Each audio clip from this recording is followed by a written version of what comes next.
Praise the lord. మన ప్రభువును మన రక్షకుడైన యేసుక్రీస్తు వారి పరిశుద్ధమైన ప్రేమ కలిగిన నామంలో మీ అందరికీ మా హృదయపూర్వక వందనములు. ఈరోజు దేవుని వాక్యము, దాసుడెల్లప్పుడును ఇంటిలో నివాసము చేయడు, కుమారుడెల్లప్పుడును నివాసము చేయును. యోహాను సువార్త 8వ అధ్యాయము 35వ వచనము. The slave does not remain in the house for ever, the son remains forever. Gospel of John chapter 8 verse 35. ఈ రోజుకు గాను కృపగలిగిన తండ్రి మనకు అనుగ్రహించిన వాక్య భాగమును బట్టి ధ్యానించుకుందాము. ప్రభునందు ప్రియమైన సహోదరి సహోదరులారా, దేవుని బిడ్డలుగా ఉన్న ప్రతి ఒక్కరూ దేవునితో ఉంటారు, దేవుని కొరకే జీవిస్తారు. వాక్యాన్ని బట్టి వారి యొక్క మార్గాలను సరిచేసుకుంటూ నడుస్తుంటారు.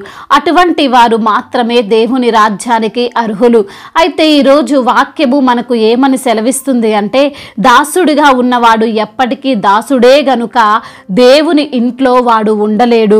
కుమారులు లేదా కుమార్తెలైన వారు నిజమైన దేవుని బిడ్డలుగా ఉన్నారు కనుక దేవుని యొక్క గృహములో నిత్యము ఆయనతో ఎల్లప్పుడూ ఉంటారు అని. ఎవరండి ఈ దాసులు, ఎవరండి ఈ దేవుని బిడ్డలు అని మనం ఆలోచన చేస్తే వాక్యము ఈ విధంగా సెలవిస్తున్నది. దాసి వలన ఒకడును, స్వతంత్రురాలి వలన ఒకడును, ఇద్దరు కుమారులు అబ్రహామునకు కలిగిరని వ్రాయబడి ఉన్నది కదా. అయినను దాసి వలన పుట్టినవాడు శరీర ప్రకారంగా పుట్టెను, స్వతంత్రురాలి వలన పుట్టినవాడు వాగ్దానమును బట్టి పుట్టెను అని. అనగా దేవుని వాగ్దానం వలన, దేవుని వాక్యం వలన ఎవరైతే నిజమైన తిరిగి జన్మ అనుభవం కలిగి ఉంటారో వారు నిజమైన దేవుని పిల్లలు, నిజమైన స్వతంత్రురాలి బిడ్డలు. బైబిల్ గ్రంథము నుండి అబ్రహాము, ఇస్సాకు, శారా, హాగరు, ఆమె కుమారుడైనటువంటి ఇష్మాయేలు మధ్య జరిగిన సంఘటనను మనము ఈరోజు ఆలోచన చేస్తే, ఇస్సాకు పాలు విడిచినందునను అబ్రహాము గొప్ప విందు చేస్తున్నాడు. ఆ సమయములో ఈ ఇష్మాయేలు పరిహసించాడు. ఇది చూసినటువంటి శారా ఒక మాట అన్నది.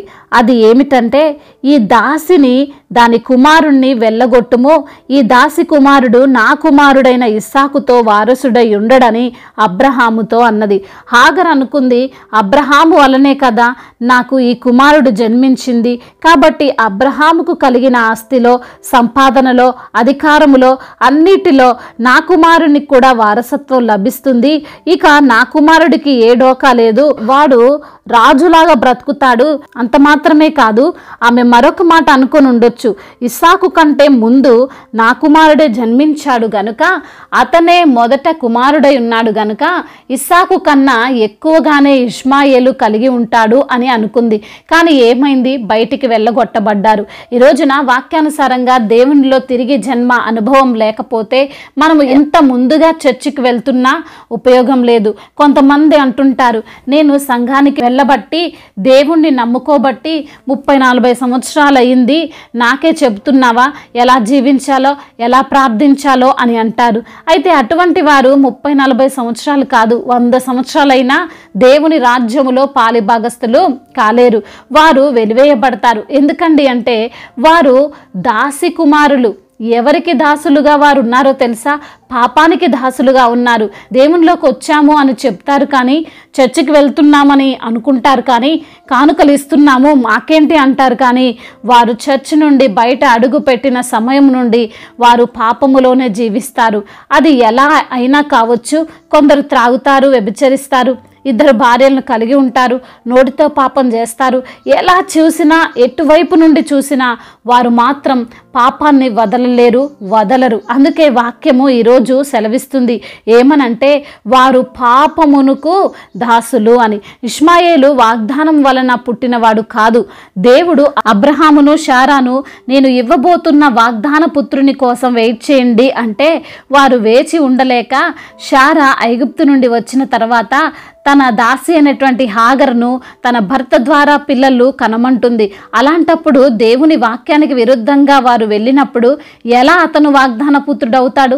ఇస్సాకు ఆలస్యమైనప్పటికీ దేవుని వాగ్దానం వల్లనే పుట్టాడు కనుక అతనే వారసుడు.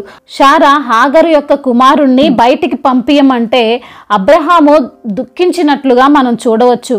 పాపం చేసిన తరువాత దుఃఖిస్తే ఏం లాభం చెప్పండి? మనం కూడా ఈ రోజున సత్యాన్ని తెలుసుకో తీసుకోకపోతే తీర్పు దినమందు మనల్ని వెలివేయమని అన్నప్పుడు ఆ రోజు దుఃఖించిన పెద్ద ఉపయోగం ఉండదు. వాక్యం సెలవిస్తుంది, శరీర సంబంధులైన పిల్లలు దేవుని పిల్లలు కాదు కానీ వాగ్దాన సంబంధులైన పిల్లలు దేవుని యొక్క సంతానముగా ఎంచబడుదురు అని.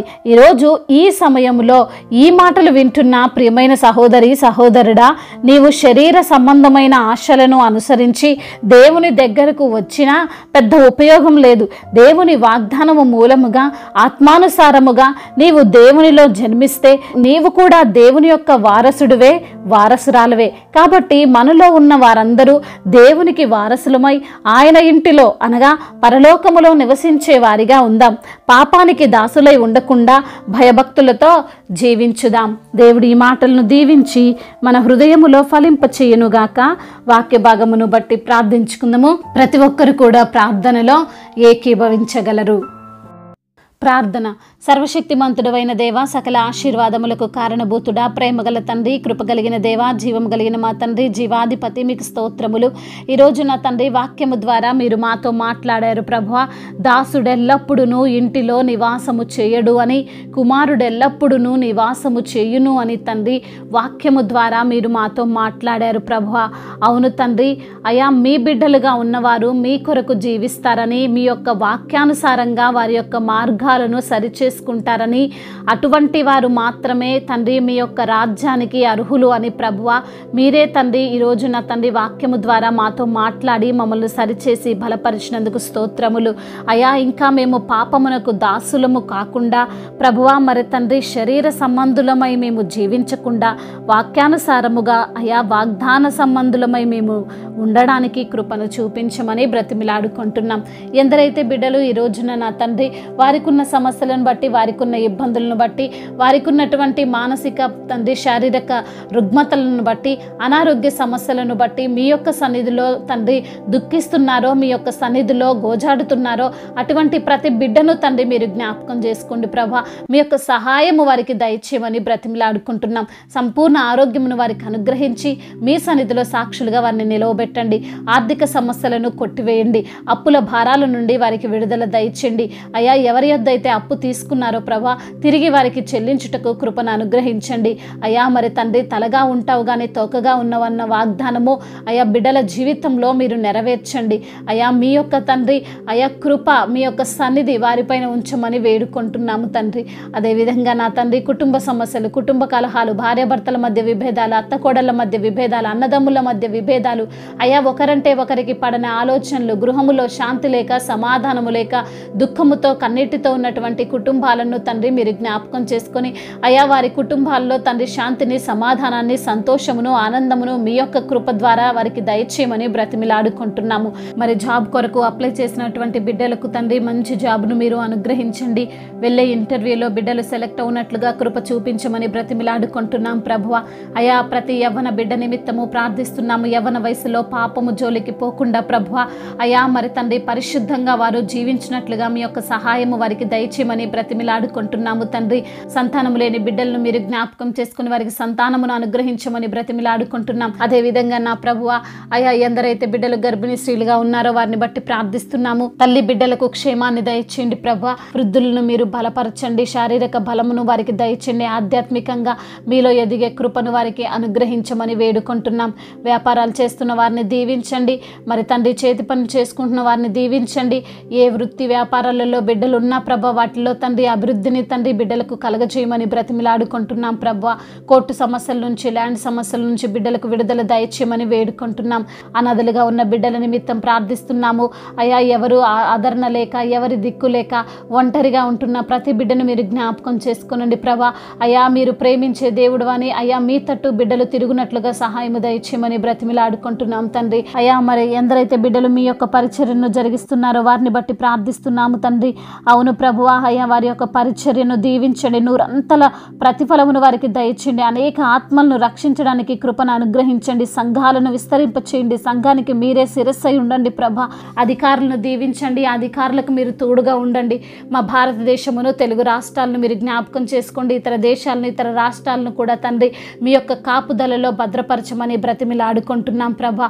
ఇంకా ఎటువంటి సమస్యల్లో, ఇరుకులలో, ఇబ్బందుల్లో, వేదనతో, బాధతో ఉన్నారో ప్రభా, వారికున్న సమస్యలు, వారికున్న ఇరుకులు, ఇబ్బందులు అన్నిటి నుంచి విడుదల దయచేసి మీ నామానికి మహిమకరముగా వారిని నిలవబెట్టమని నజరేయుడైన యేసుక్రీస్తు వారి అతి శ్రేష్టమైన నామంలో ఈ ప్రార్థనను అడిగి వేడుకొని పొందుకొని ఉన్నాము మా ప్రియ పరలోకపు తండ్రి.